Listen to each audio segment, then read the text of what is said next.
Welcome to Roll for Insight, the D&D podcast where we dive into the game, the lore, and the internet's favorite arguments. Grab your dice and your character sheet, and let's roll for insight.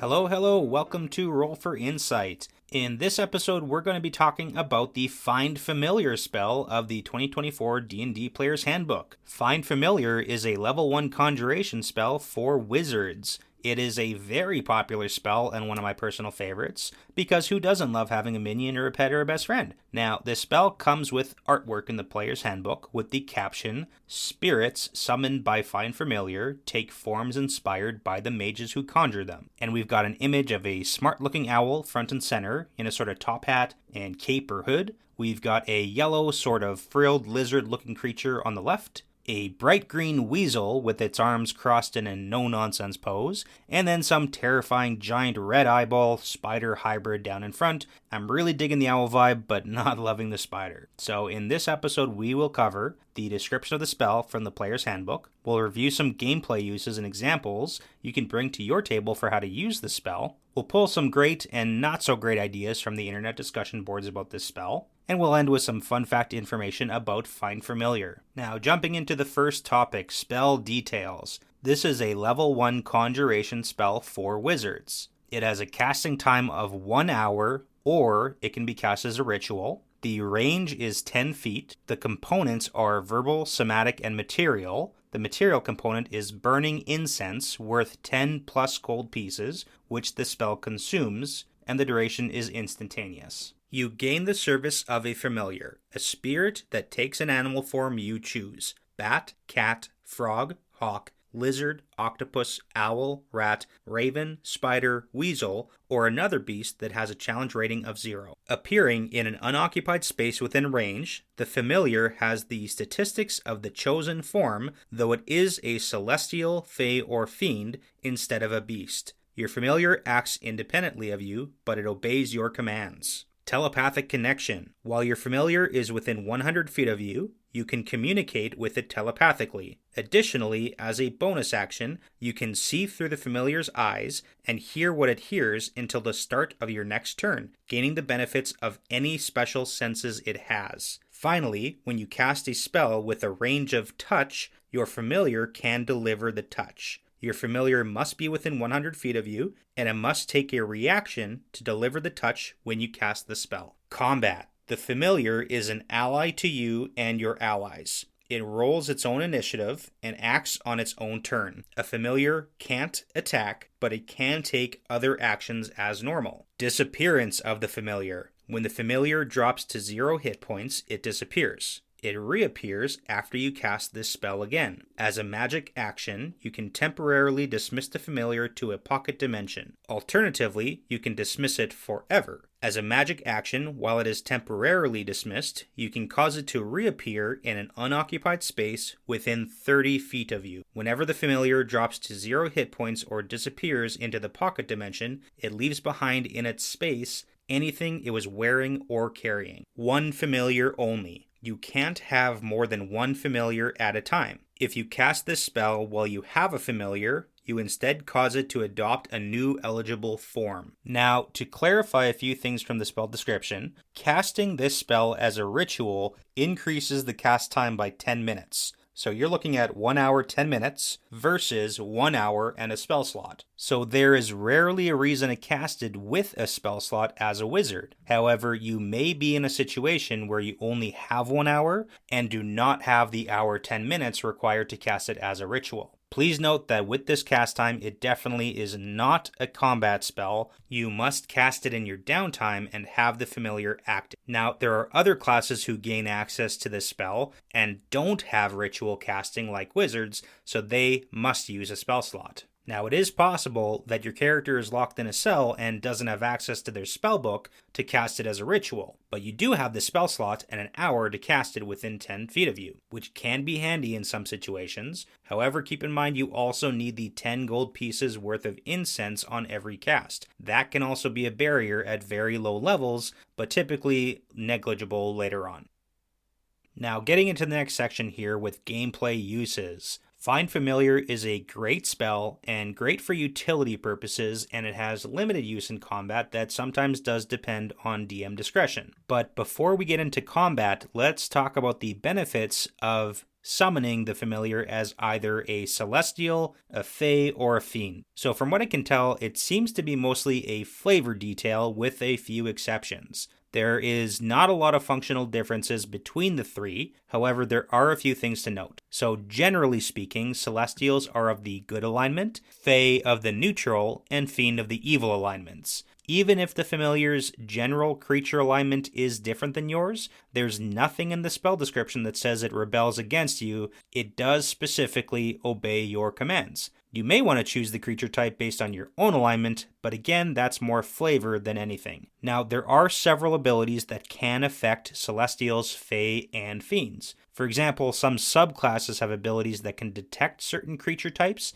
and there are some spells that affect creatures of a certain type, like Protection from Evil and Good, or the Hallow spell, or the Forbidden spells. So while it's not likely to come up very often, it still can occur. And also keep in mind that Familiars don't have a massive pool of hit points either, and they can't directly attack. Now, to get into more specific combat and stealth uses, when you're casting a spell with the range of touch, the Familiar can deliver the touch as long as it's within 100 feet of you, and it must use its reaction. So delivering touch spells at a range can be great for subterfuge or assassination, or keeping your squishy wizard off the front lines. It's also great for healing, because healing spells are typically with a range of touch. And now you've got long distance healing. You also must remember that a Familiar can't specifically attack, but it can take other actions. And a popular one is the help action. So the help action means you can assist an ability check or assist an attack roll. Now for the ability check, it must be a skill or tool that you have proficiency in, and you must verbally or physically assist them to make the check. And that gives the character you helped advantage on the next roll. So with that in mind, the DM has final say over whether this can be used, and sometimes you'll have to justify how your Familiar intends to help. So a common one you could do is assist with perception checks if the Familiar is proficient. Now, for the assist on the attack roll, it reads, you momentarily distract an enemy within 5 feet of you, giving advantage to the next attack roll by one of your allies against the enemy. So, depending on the initiative order, or by using held actions, you can get advantage on attack rolls. There is some DM discretion here though, because if there's an owl swooping around the battlefield giving advantage to its allies, a moderately intelligent enemy is going to attack that owl with a ranged weapon, and Familiars have low AC and low hit points. There are some people who suggest putting the Familiar in the backpack of the party rogue, so that technically there's an ally within 5 feet to give the rogue advantage for sneak attack automatically every turn. However, some DMs are going to judge this as a non-starter because the ally within 5 feet requirement has to be a threat to the enemy for it to cause a distraction necessary for advantage on the attack. So for example, if you have a rat hidden away in your backpack, that's not exactly an enemy of the target, so clear it with your DM before you try to break the game. Now, another great use for the Familiar is if you are blinded or deafened, then you can use a bonus action to see and hear through the eyes and ears of the Familiar until the start of your next turn. And you also gain its special senses, and blind sight is a very popular one to use. Now, depending on how emotionally attached you are to your Familiar, you can use it as bait to lure a monster, or you can send it into the room first to see if it gets killed immediately, like as a trap detector. Now, the Find Familiar spell has a lot of social and utility uses as well, especially with the telepathic connection ability. So when the Familiar is within 100 feet, as a bonus action, you can see and hear through the eyes and ears and use its senses. Now, this can be useful not just for scouting or for spying, but it can be very useful in some situations where you need a direct line of sight, like many spells require line of sight to either a creature or an open space. You're also able to dismiss your Familiar into a pocket dimension as an action, and then make it reappear within 30 feet as another action. So if you're in a position where you can see to the other side of a door or a wall, like through a keyhole or a crack, or if you're in a locked jail cell, you can dismiss your Familiar, then have it appear on the other side of the wall or door. There's also no range restriction on dismissing your familiar, so the 100-foot range restriction is in regards to your ability to communicate with it telepathically or for delivering ranged touch attacks. So you can still leave your familiar behind with an ally and tell them the condition that will make you dismiss the familiar. So for example, we've reached our target, or we've succeeded in our task and we're headed to the meetup point now, or enemies are approaching the designated zone. So you can use that dismissal of the familiar to notify your allies. And you also have the flying ability of familiars as a great mail delivery system for messages around town.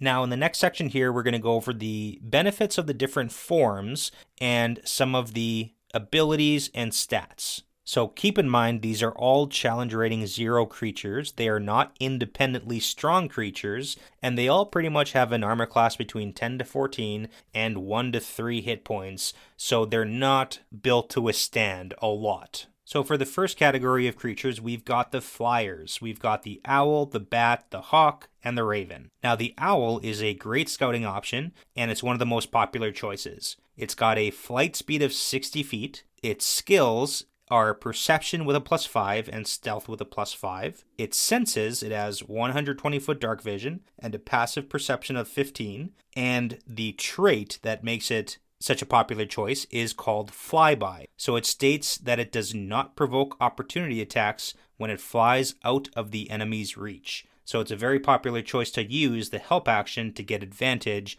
on those attacks. Now the bat has a much slower fly speed at 30 feet compared to the owl's 60 feet. It doesn't have any skills like perception or stealth. The passive perception is at 11, and it does have blind sight of 60 feet. So that means that it can see within that range without relying on physical sight, and it can see anything within range that isn't behind total cover, even if it's blinded or in darkness, and it can see things with the invisible condition, which makes this a great choice, but it's got no other traits than that. Now the hawk is similar to the owl. It's got the same 60-foot flight speed, but with a slightly higher armor class. It's 13 versus the owl's 11, but they both have 1 hit point. It's got a slightly higher perception proficiency at +6, and for senses, it has a passive perception of 16, but it's got no traits to give it a boost to usefulness. And last is the raven. It's slightly slower at a 50-foot flight speed. It has +3 perception with a passive perception of 13,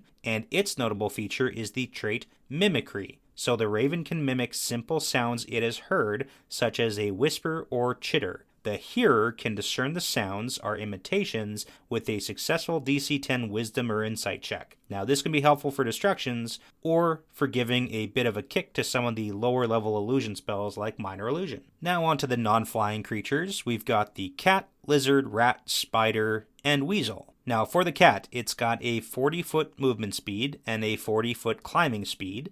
You gotta assume it's because of those sharp cat claws. It's proficient in perception at +3 and stealth at +4. It's got 60-foot dark vision and a passive perception of 13, and its notable trait is jumper. So the cat's jump distance is determined using its dexterity rather than strength. So the cat's dexterity is 15, so it can long jump 15 feet with a 10-foot movement speed before, or standing long jump of 7.5 feet, or it can high jump 5 feet with a 10-foot movement before. So it's got 3 plus the dexterity modifier, which I think is DM dependent, which could be ruled a bit too low, but rules as written, it would be 5 feet for the high jump. Now, for the lizard, we're getting into some interesting scouting choices for dungeons and buildings. This one's got a 20-foot movement speed and 20-foot climb speed, no skill proficiencies, and dark vision at 30 feet, passive perception at 9, so nothing extraordinary there. However, it does have the trait of spider climb, so the lizard can climb difficult surfaces, including along ceilings,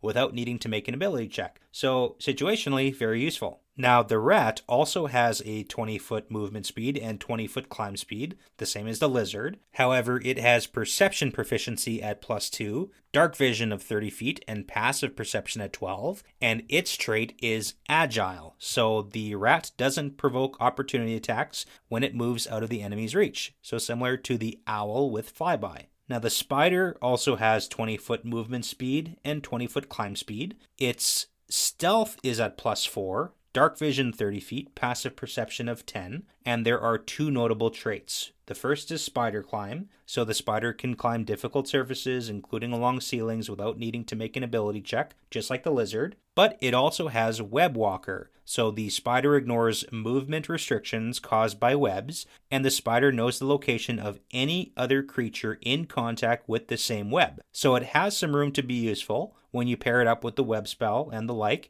and it can be useful to help detect enemy movements if you're fighting things like ettercaps or spiders. Now last is the weasel. It's got slightly higher 30-foot movement speed and 30-foot climb speed, and it is skilled in acrobatics at +5, perception at +3, and stealth at +5. It has dark vision at 60 feet and passive perception at 13. However, it has no traits with special abilities. Now, on to creatures with swim speeds, which are the frog and the octopus. So you do have some options for when your adventures take you underwater and you still want a familiar out. So the frog has 20-foot movement speed and 20-foot swim speed, skills of perception at +1 and stealth at +3. Its senses are dark vision at 30 feet, passive perception at 11, and it's got 2 notable traits. The first is amphibious, so the frog can breathe air or water, and standing leap, meaning the frog's long jump is up to 10 feet, and its high jump is up to 5 feet,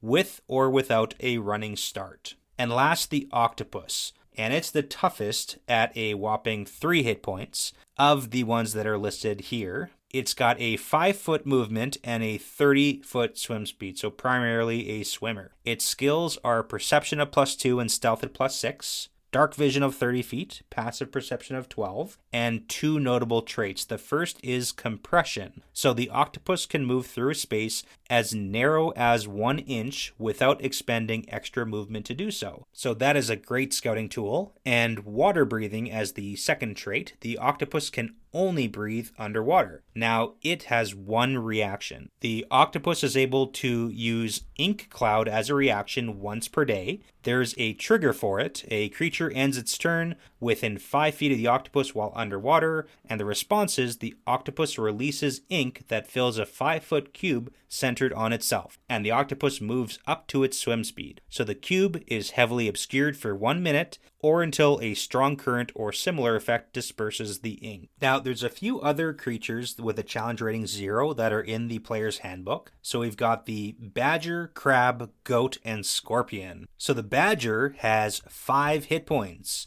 It's got 20-foot movement and burrow of 5 feet, so it can move through sand, earth, mud, or ice. Skills, its perception is +3. It's got resistance to poison, and 30-foot dark vision, passive perception 13, and no other traits. So that one has the most hit points, and burrow can be situationally useful. Now, the crab has 3 hit points, a 20-foot movement speed and 20-foot swim speed, stealth at +2, blind sight of 30 feet, and passive perception of 9, and it has the amphibious trait as well, so it can breathe air or water. The goat has 4 hit points, a 40-foot movement speed and climb speed of 30, perception at +2, passive perception of 12, and dark vision of 60 feet, but no other traits. And last, the scorpion has 1 hit point, a 10-foot movement speed, no skills, blind sight of 10 feet, and passive perception of 9, and no traits. Now, there are a few limitations of the spell, because there is some question about the limitations of having the familiar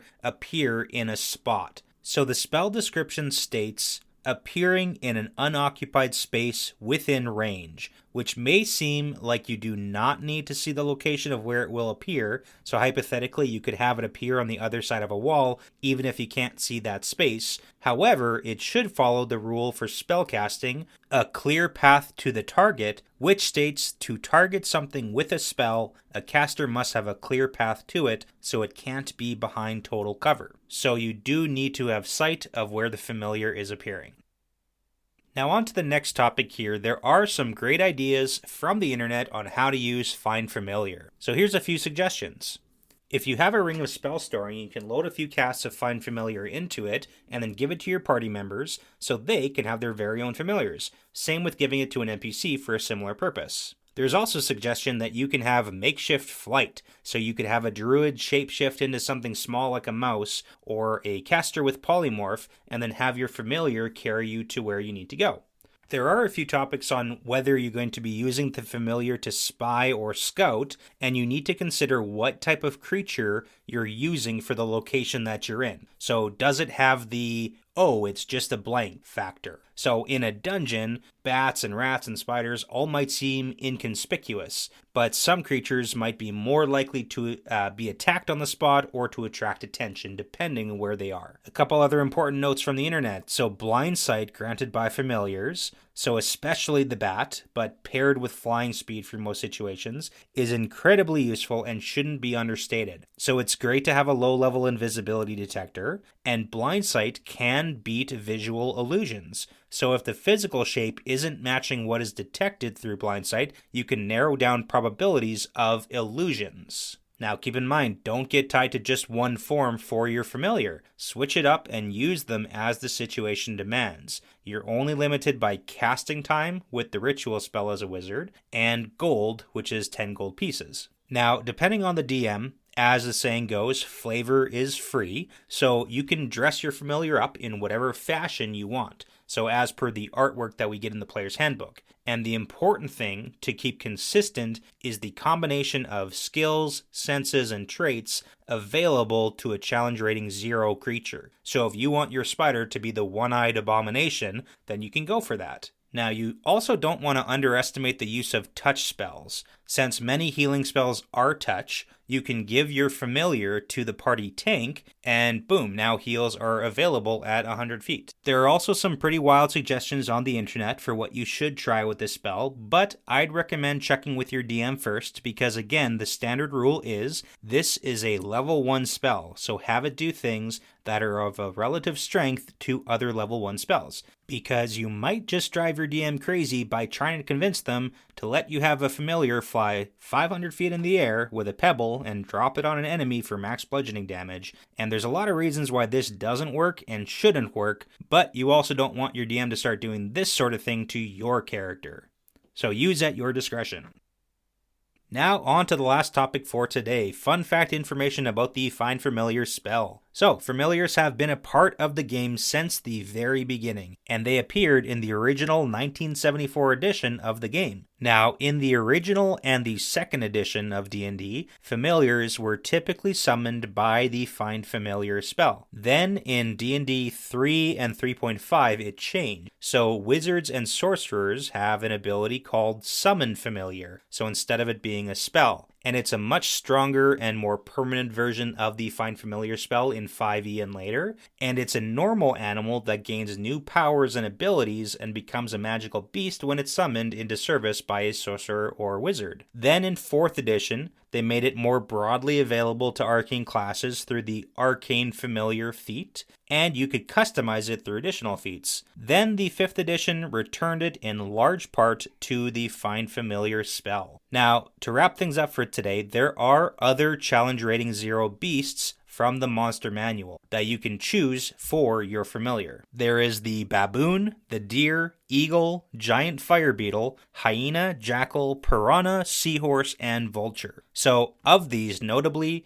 the baboon, hyena, and vulture have a trait called pack tactics, which give it advantage on an attack roll against a creature if it has an ally within 5 feet. However, familiars can't attack, so not very useful. The deer has agile, so it doesn't provoke opportunity attacks. The eagle is very similar to the hawk. The jackal doesn't have any special features. The piranha has 40 feet of swim speed, and the seahorse has 20-foot swim speed and a feature called Bubble Dash, which lets it move up to its swim speed without provoking opportunity attacks. The one that I found very interesting was the giant fire beetle with 4 hit points. It's got 30-foot movement speed and 30-foot climb, and it has resistance to fire. There's no skill proficiencies, but it's got 30-foot blind sight and passive perception of 8, and the interesting trait it has is called illumination. So the beetle sheds bright light in a 10-foot radius and dim light for an additional 10 feet. So could be situationally useful. The fire resistance is pretty cool, but again, with 4 hit points, you're not doing much. But again, tons of cool options for the Find Familiar spell. Well, that's it for this session of Roll for Insight. Thanks for listening, and thank you to all our supporters on patreon.com/rollforinsightpodcast. And we will See you next time.